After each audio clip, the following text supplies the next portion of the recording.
Hey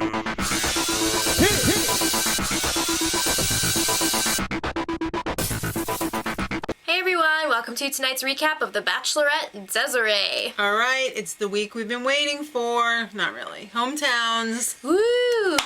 4 hometowns this week. So we start off with Zach in Dallas. Yes, and he tells her, I had a weird dream last night. He describes it. I was a little disappointed. I wanted to see some Zach drawings. He had the pad out, but I think that didn't make the final cut. Yeah. But he did run off and show up with the family business, a snow cone truck. Wow! That's pretty crazy. That's fun. They drove to an elementary school. He put her to work. Right, and then he ducked out of there, and he came back in a freaking penguin suit. That was awesome. Zach is the best. She was telling the kids, that guy in the penguin suit is my boyfriend. One of my boyfriends. Yeah.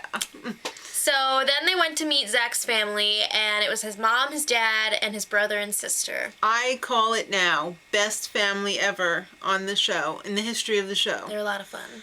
They effing love her. They performed the song that he wrote during the show. With different lyrics. Right, a little bit tweaked. And it was interesting. I have to say that it was nice. It's just kind of like, whoa. But it's nice. The best part of the whole date, though, was when he pulled her aside and he's like, I bought this for you in Atlantic City and I want you to have it. And it was a really very nice promise ring. It looked pretty. It was tasteful. And then he pulled out the, I love you, I do. He doesn't talk like I know. But that was really nice. Scott. Zach's my favorite. Alright, so then they went to Scottsdale, Arizona with Drew. Yep. And they started off the day by picking up his sister. She lives in a, I guess like an assisted living type situation with 2 other girls like herself. And it was really touching. Mm-hmm.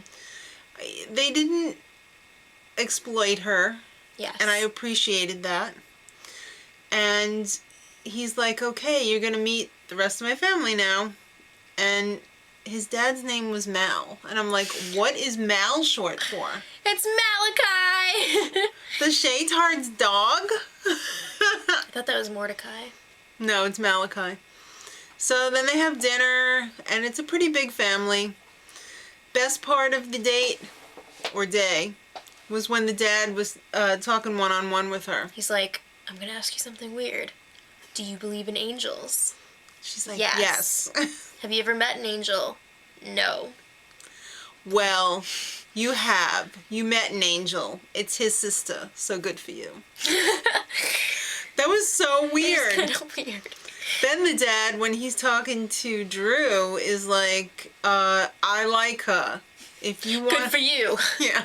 If you want to marry her, I'll throw a party. Okay. So weird. He meant well.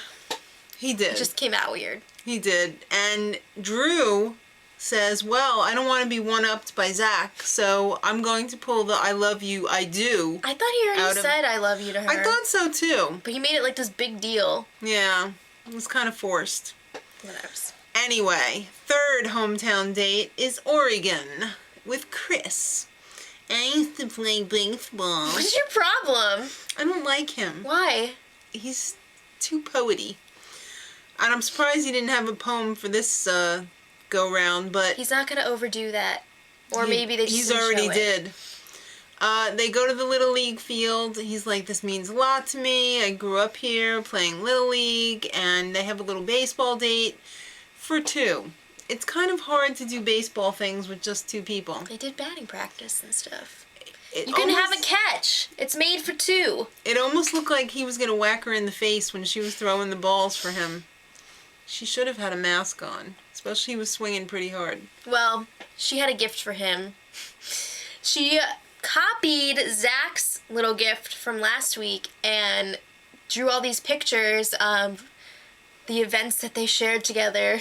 I think she just stole Zach's art pad because, like I said before, he had the art pad at the date, but they didn't show anything. She probably was just like, give me that. I need that for my date. The pictures were pretty juvenile though. Yeah. And she's a designer? Okay. For what? Cartoons? All Well, right. the last girl that Chris brought home to meet his family was a year and a half ago, and they didn't like her. Well, the dad asked her, did you guys drink a lot of wine? They were like, yeah. And apparently she got pretty drunk and stepped off of a rock and tweaked her back.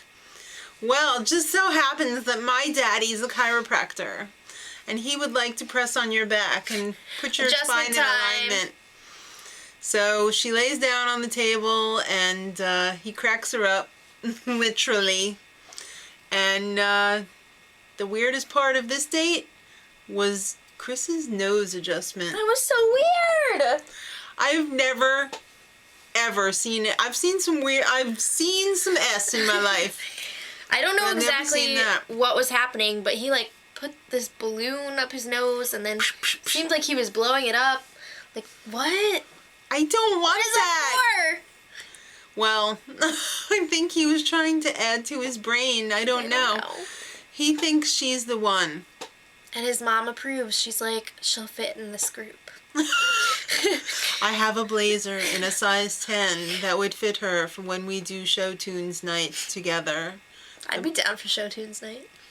Well, then call up Chris. All right, so the final hometown date was in Salt Lake City with Brooks. Yep. I have to say, he was really styling it this week. I like that sweater coat thing. I did too. All right, well. And the skinny-ish jeans. She had a little gift for him. She gave him a list of all their memories together in the form of a rose, in the shape of a rose. Telling. Then they went in a canoe, and he was kind of awkward. I think it was his first time. We took on some water. Excuse me. Well, when they got to the family house, it was all vampire weekend up in there.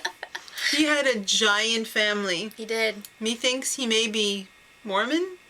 Would that be safe in assuming that? If you know, leave it in the comments.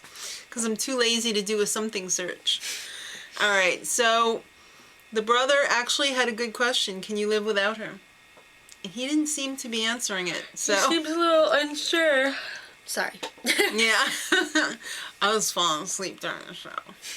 And Mom said, "You're my favorite vampire." I mean, I guess if you have enough kids, you're bound to have a favorite.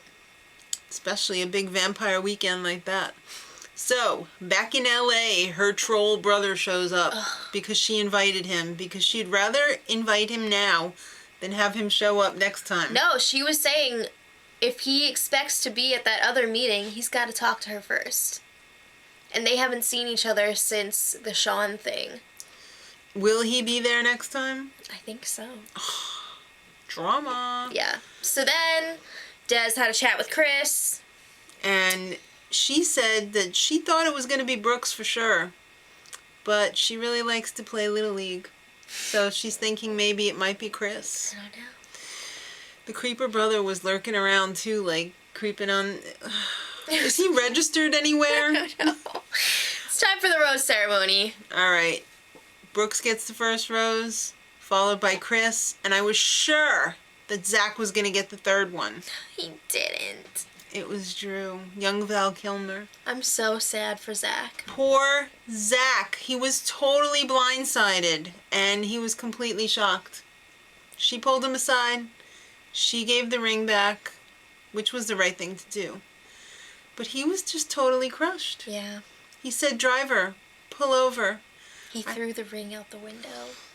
He doesn't want to be alone. I feel bad for him. He seems like such a nice person. I think he was too good for her. Zach, I know there's somebody out there for you. Oh, you're breaking my heart. So, apparently there's going to be some crazy stuff ahead. I'm not totally convinced. We'll see. They haven't really been hyping it. Most of the time they hype the hell out of this, and then it's like... Now they haven't been hyping it that much, so it's really gonna suck. Anyway, the little snippet at the end was with Drew's family. They did like this newlywed platonic quiz. With Pancakes or waffles? What's the most played song on your iPod? Whatever. Till next time, much love.